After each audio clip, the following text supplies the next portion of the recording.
How you doing, YouTube? This is Gunnery67 bringing you another YouTube video.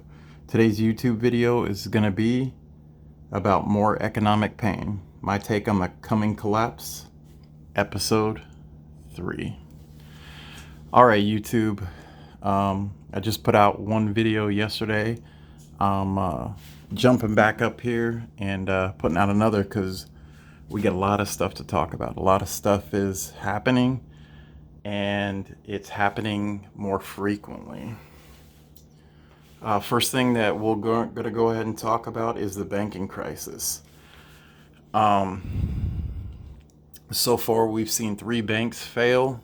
Like I said in my previous video, you had SVP, First Republic Bank, which was the bank on Monday that was bought out by JP Morgan Chase. Then you had Signature Bank. Lo and behold, today there is another bank that is in dire straits right now. PacWest Bank out of California has lost 72% of its shares since the start of 2023. Just today alone, it's lost 20%. So it's not looking good for PacWest. My prediction is in the next week or so, that bank is going to fail. It's either going to get bought out by one of these too big to fail banks. I think there's 5 or 6 of them. I can't remember all their names, but it's going to be absorbed by one of those banks, and it's probably going to be assisted by the Federal Reserve. Basically, these banks go in and they buy all of the good things about these banks, but all the crappy things with these banks are picked up by the Federal Reserve.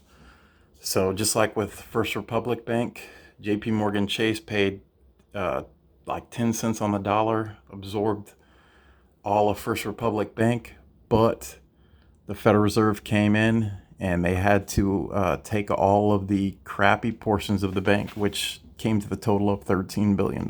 So that's going to happen again in my prediction with PacWest Bank. And that'll be within the next week or two. We're going to see that. Next, you got the debt ceiling fight. Janet Yellen, the Treasury Secretary, has come out and said that as early as June 1st, 2023, the Treasury Department will have exhausted all extraordinary means of monetary gerrymandering. Now, she didn't say gerrymandering, I did. But basically, they're moving money around from accounts, and they're stopping buying treasuries, T-bonds, investments, and they're putting all that cash into paying the United States debts so we don't default. But she's basically saying that the earliest it can happen is June 1st.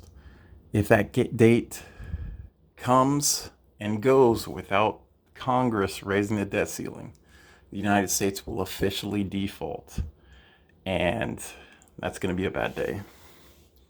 The last time that there was a debt ceiling crisis was 2011. And during that time, lawmakers couldn't come to a decision on how to slash the deficit and the annual budget. So they put in a stop-loss clause, basically saying that, hey, if they can't come to a decision, then the whole federal government across every department, across all phases, will take a huge haircut. I'm not sure the percentage, but it was pretty big. I was in the military during 2011, and the military took a huge hit. So, and then also the credit rating organization Finch at that time downgraded the credit of the United States, I do believe, from AAA plus down to AAA minus. So it did affect our credit. You take a look at the banking crisis that's going on, the debt ceiling fight. You also got a gridlocked U.S. Congress. Just sitting down there watching some of these debates on Capitol Hill, it's ridiculous. The things that matter aren't being discussed, and the things that don't matter aren't being discussed. You've got just about a 50-50 split in our government, and they're resisting each other. They're going back and forth. They're trading blows, verbal barbs. It's ridiculous. They're wasting everybody's time. Um, they aren't doing anything of substance to improve the lives of the American populace. Um,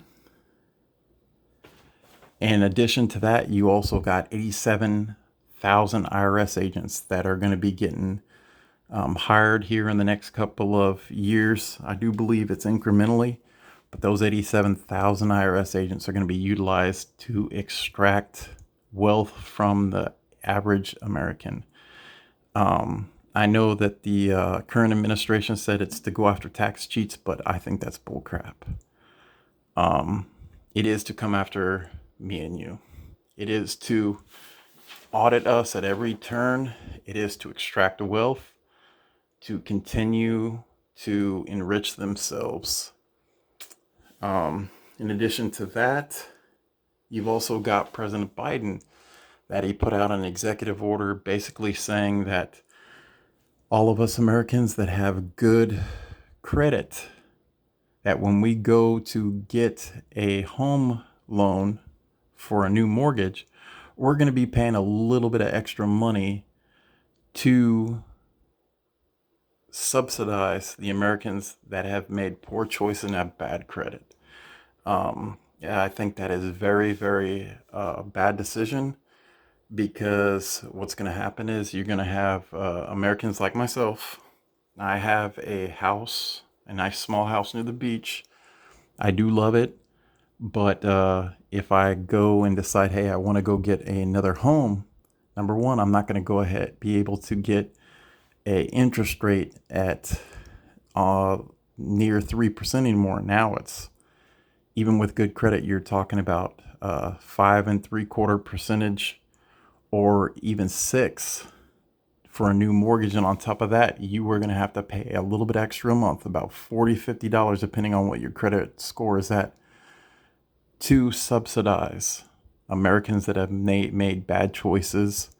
They're irresponsible and don't know how to manage their money. These individuals, what they're going to wind up doing is getting these loans, and they're still going to default no matter how much money gets thrown their way, because they're irresponsible. There's a reason why there's a credit score. It is to show people that are trustworthy, responsible, and are less likely to default on a loan.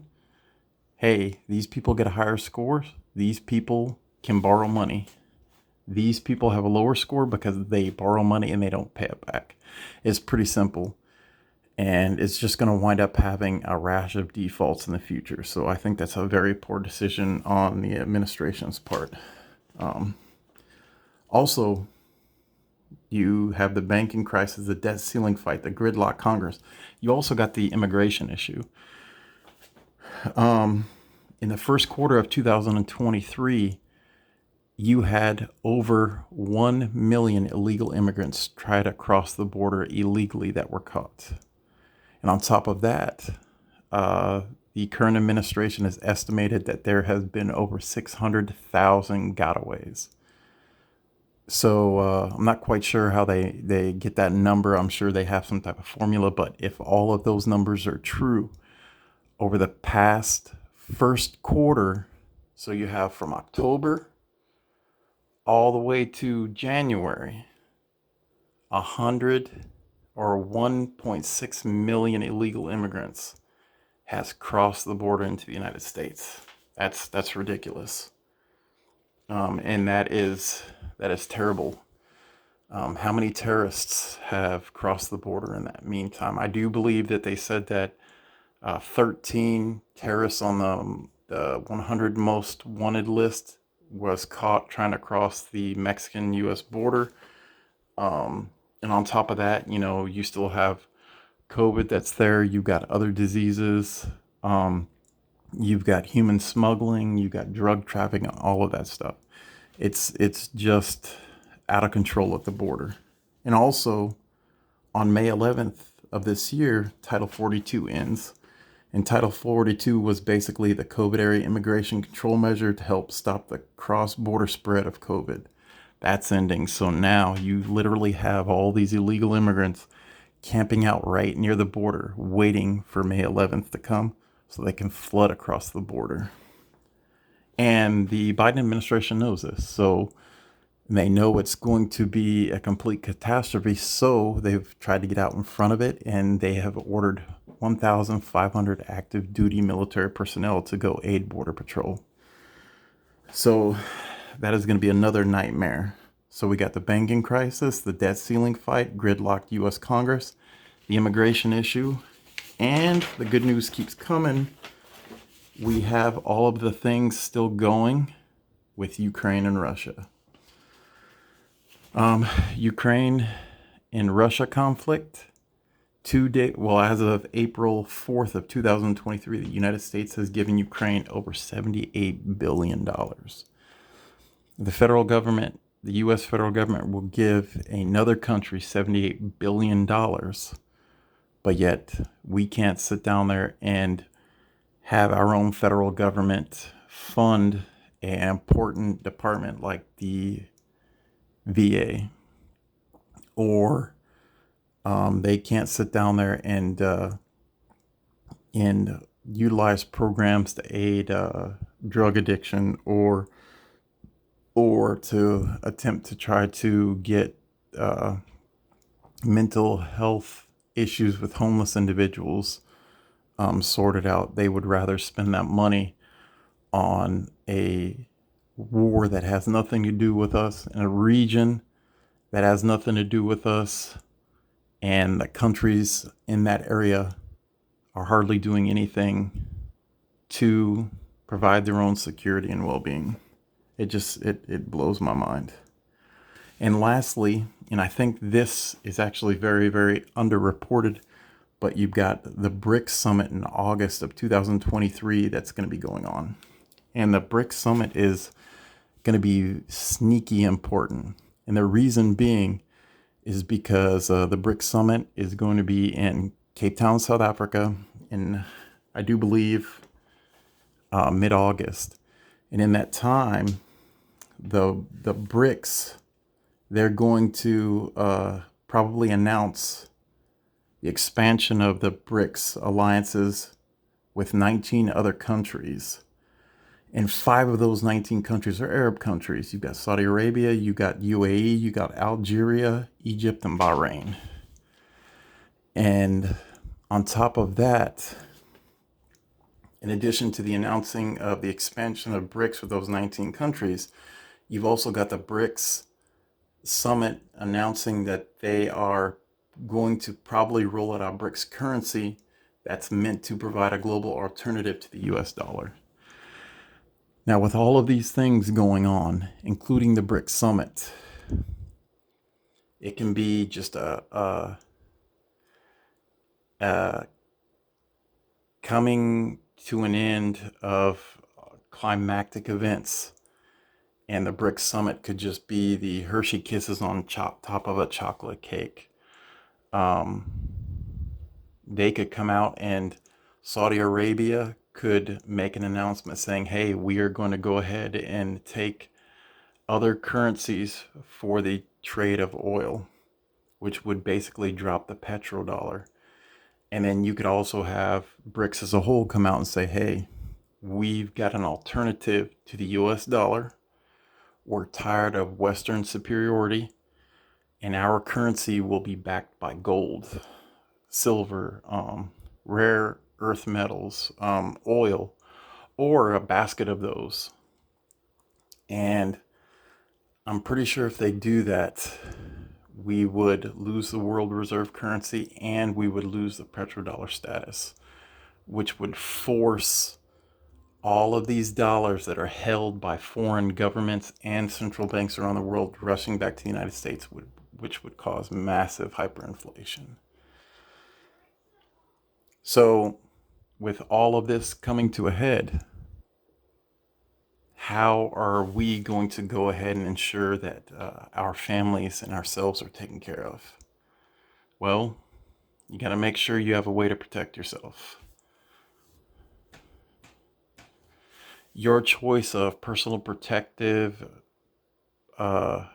equipment, whether it's a firearm, whether it's a bow and arrow, whether it's a baseball bat, a machete, whatever it is, make sure that you have all of the necessary items and the accessories that go along with it.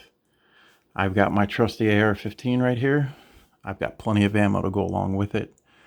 I've had plenty of training. I'm a retired Marine, second nature to me. I've got all my cleaning supplies to go along and maintain it. And I've got spare parts to go ahead and fix it if it ever goes down. Make sure you got some long-term storage food, whether it's MREs, where it's something like what's right in front of you, this mountain house. Make sure you have a significant amount of it. I've got at least 3 months supply of mountain house food. And then I've got another 3 to 4 months of dry goods. Buckets of rice in Mylar. I've got dried beans in Mylar, 5-gallon buckets. I've got flour. I've got plenty of canned goods. You need to make sure that you have the ability to or get water. How are you going to collect water? Like I said in my last video, I've got a well pump that has a well that's been drilled over 400 feet down. Using my gasoline generator, pull it up. I've got a means to filter that water, and then I've got water. And also I live here in northern Florida, so it rains a lot. So I have an external water catchment system when it rains and water containers to catch that water. Also, you got to think about power generation. Something like a gasoline generator. Also something like this solar generator, this Jackery in front of you. Precious metals. I do see that the U.S. dollar will be trash in the very near future. The purchasing power will be almost completely gone, mimicking something that looks like what's going on in Turkey or Venezuela. Get your gold and silver. With all that being said, I am not a financial advisor. I'm not saying to, use your whole next paycheck and do nothing but buy beans, bullets, and bandages. I'm just saying that you need to be cognitive of what's going on. You need to make small steps to improve your situation with what is coming down the pike. And hopefully, if you've been doing it and you continue to do it, or you even do it now, slow and steady wins the race. You will get to the other side. All right, YouTube. This has been a video that's went on a little bit too long. If you like my content, please go ahead and hit that subscribe button. If you like this video, give me a thumbs up. Please, in the comments below, tell me what you like, what you don't like. And this is Gunner Restarting 67. I'm out.